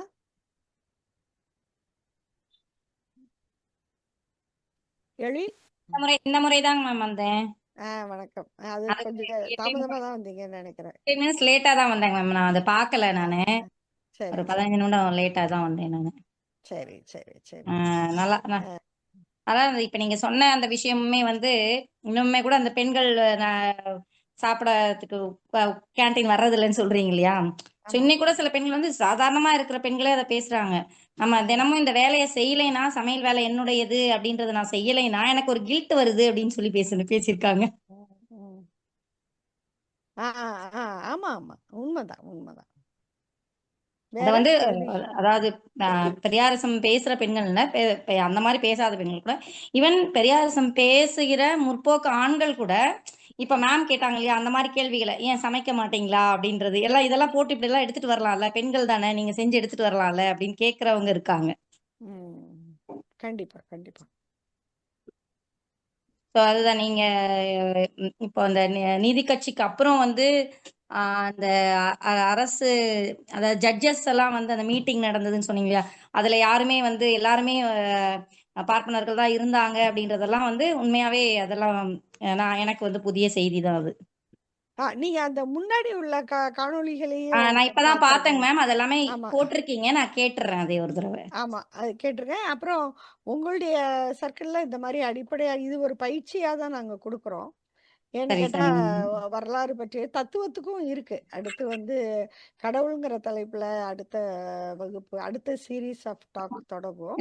எங்களுடைய பெண்களுடைய குரூப்ல வந்து நாங்க இப்ப உங்களுடைய புத்தகம் தான் படிச்சிட்டு இருக்கோங்க மேம். சரி, மகிழ்ச்சி. என்ன புக்கு? அதான் மதங்களும் அறிவியலின் பெரிய புக் இல்ல? ஆமா, அததான் படிச்சிட்டு இருக்கோம். நல்லா இருக்குங்க, சுவாரஸ்யமா இருக்கு. ஓ சரி சரி, மகிழ்ச்சி மகிழ்ச்சி. அதாவது எல்லா மதங்களுமே எப்படி, அதாவது கிறிஸ்துவ மதம், முஸ்லிம் மதம் எல்லாமே அரசியலோடு தான் தொடர்புடையதான் மதம் இருக்கு அப்படின்ற விஷயங்களை வந்து நிறைய டிஸ்கஷனுக்கும் அது உள்ளாக்குகிறது. நிறைய பேசணும் அதை குறித்து. ரொம்ப மகிழ்ச்சி மகிழ்ச்சி. ராமகிருஷ்ணன் உதய், வணக்கம். வகுப்பு சிறப்பா இருந்தது. வணக்கம் தோழர். அவங்க ஓவியா சொன்ன மாதிரி அந்த பார்ப்பனரை வந்து ஏன் சேர்க்கறது இல்லை அப்படின்றதுக்கு வந்து நம்ம திராவிட கழகத்துல வந்து ஃபுல் விதி இருக்கு, யாரும் இதுவரை சேர்க்கறது இல்லை. அது ஏன் சேர்க்கல அப்படின்றதுக்கு நியாயமான காரணங்களை நீங்க சொன்ன அந்த அமைப்புகள், அதாவது சமூக நலன் சார்ந்த, சமயம் சார்ந்து, மற்றதெல்லாம் சார்ந்து, இப்ப வைகுண்டர் சொன்னீங்க, ராமலிங்கடிகள் சொன்னீங்க, இந்த மாதிரி நிறைய அமைப்புகள் பார்ப்பனர்களை எதிர்த்து துவங்கப்பட்டது, பார்ப்பன ஆதிக்கத்தை, வர்ணாசிரமத்தை. ஆனா பின்னால RSS கையில் எடுத்துக்கிற மாதிரி வந்துருச்சு. அப்ப இந்த மாதிரி அமைப்புகள்லாம் அது போயிருது பார்ப்பனர்களால் ஆரம்பிக்கப்பட்ட அப்படின்ற ஒரு காரணமும் அந்த ஒரு அதை தடுத்து நிறுத்துறதும் இதுல அடங்கி இருக்கு. அது போக இந்த மாதிரி காமராஜர் தயங்கினார் இல்லையா, அப்ப எல்லாமே பார்ப்பனர் எல்லாவர்களா இருந்தா வேற வழி இல்லை, வந்துதான் ஆகணும் தலைவர்கள் அப்படியும் இருக்கு. ரெண்டு பார்வையுமே இருக்கு. அதனால அந்த பார்ப்பனரை சேர்த்துக்க கூடாது அப்படின்ற அந்த விதி வந்து நியாயமானது. அது நம்ம வந்து நம்மளுடைய அந்த சமூக முன்னேற்றத்துக்காக நம்ம வந்து அதை எடுக்கிறோம் அப்படின்ற அந்த இதை வந்து இந்த வகுப்பு நல்லா உணர்த்துதுன்னு நினைக்கிறேன். தொகுப்பு ரொம்ப நல்லா சிறப்பா இருந்தது, மாணவர்களுக்கு புரியுற மாதிரி. ரொம்ப நன்றி. நன்றி அதுல தோழர். ஒரே ஒரு கருத்து மட்டும் நான் சொன்னோன்னு ஆட் பண்ண விரும்புறேன். இன்னைக்கு வந்து பாத்தீங்கன்னா நம்ம அப்ப திராவிடர் கழகம் அதுல இருந்து அறிஞர் அண்ணா பிரிந்து திராவிட முன்னேற்ற கழகம் வருது. அப்போ வந்து ஒரு விவாதம் வருது, திராவிடர் முன்னேற்ற கழகமா அல்லது திராவிட முன்னேற்ற கழகமா அப்படின்னு. அப்ப அந்த வந்து எடுக்கப்படுது. எடுத்தா வந்து அதனுடைய பொருள் என்னன்னா, திராவிடத்தை முன்னேற்றுவதற்கு யார் வேணாலும் முன்னேற்றலாம், ஆரியரும் சேர்ந்து முன்னேற்றலாம். சரியா? ஆனா திராவிடர் கழகம் அப்படின்னு சொன்னீங்கன்னா அதுல திராவிடர்கள் தான் இருக்க முடியும், ஆரியர்கள் இருக்க முடியாது. இதுதான் வந்து அடிப்படையாக திகாவுக்கும் திமுகவுக்கும் உள்ள வேறுபாடு. அப்ப இன்னைக்கு வந்து நம்ம வந்து திராவிட முன்னேற்ற கழகத்தினுடைய மேடையில வந்து கமலஹாசனை பார்க்குறோம். சமயத்துல பாண்டிய கூட விருந்தினரா வந்துட்டு போக முடியுது. அது சரி, அவர் விருந்தினர், அவரை விடுங்க. ஆனா ஏதோ கட்சிக்காரர்களாகவே வந்து இன்னைக்கு கட்சியினுடைய ஆதரவு பெற்றவர்களாகவே நம்ம வந்து எஸ்வி சேகர் அல்லது கமலஹாசன் இவங்களை எல்லாம் வந்து பார்க்க முடியுது. அது எல்லாமே இந்த மைத்ரேயனா வந்துட்டாரு. மைத்ரேயன் முக்கியமான கட்சிக்காரராகவே அவங்க வந்துட்டாங்க. ஆனா நீங்க, நான் இப்ப அதுக்கு வரல, அது நான் சொல்ல வர்ற விஷயம் என்னன்னு கேட்டா, கமலஹாசன் இப்ப ஏதோ ஒரு திமுக மேடைகளை வந்து அலங்கரிக்கிறாரு, நம்ம விசிக மேடைகளை அலங்கரிக்கிறாரு. அவர் திருமாவளவனா இருக்கட்டும், திமுக காரங்களா இருக்கட்டும், அப்படியே வந்து ஏதோ இதுவரைக்கும் வந்து கேட்காத ஒரு அற்புதமான மேடை பேச்சாளர். திருமாவளவன் வந்து அவ்வளோ அருமையான பேச்சாளர். அவருக்கு தெரிஞ்சிருக்கிற வரலாற்றுல வந்து 100ல் 1 பங்கு வந்து கமலஹாசனால பேச முடியுமா அப்படிங்கிறது எனக்கு தெரியல. ஆனா அவர் வந்து கமலஹாசனை வியந்து பார்க்கறதையும், அதே மாதிரி திராவிட முன்னேற்ற கழக மேடையில வந்து கமலஹாசன் பேச்சுக்கு ஏற்படக்கூடிய ஆர்ப்பாட்டங்களையும் நம்ம பார்க்கும்போது, அந்த பேச்சு வெறும் கூடாக இருக்குது. அந்த பேச்சு உண்மையாவே ரொம்ப வலிமையான ஒரு பேச்சாக இருந்து நம்ம ஒரு அசந்து உக்காந்துட்டா கூட பரவாயில்லை. அப்போ அவர்களுடைய இருத்தல்ங்கிறது எப்போதுமே வந்து பார்ப்பனர் அல்லாதாரை பின்னுக்கு தள்ளுவதாகவும், அவர்கள் இடத்தை பறிப்பதாகவும், அவர்களை அவங்களுடைய இருத்தலே அப்படிதான் அந்த வேலையை செய்யும். அவங்க அதை பேசணும்னு அவசியம் இல்லை. அவங்களுக்கு அவங்க வந்து நமக்கு எதிராக பேசணும் அப்படின்னு அவசியம் கிடையாது. அவங்களுடைய நம்முடைய மேடைகளில் அவர்களுடைய இருத்தலே நம்முடைய இடத்தை எடுப்பதாகவும், அதை பறிப்பதாகவும், நம்முடைய ஆட்களை பின்னாடி தள்ளி உட்கார வைக்கிறதாகவும் தான் இருக்கும் அப்படிங்கிறத வந்து நம்மால உணர முடியுது. பல மேடைகள்ல வந்து உணர முடியுது. இன்றைய நடைமுறை உதாரணத்தை நான் சொல்றேன்.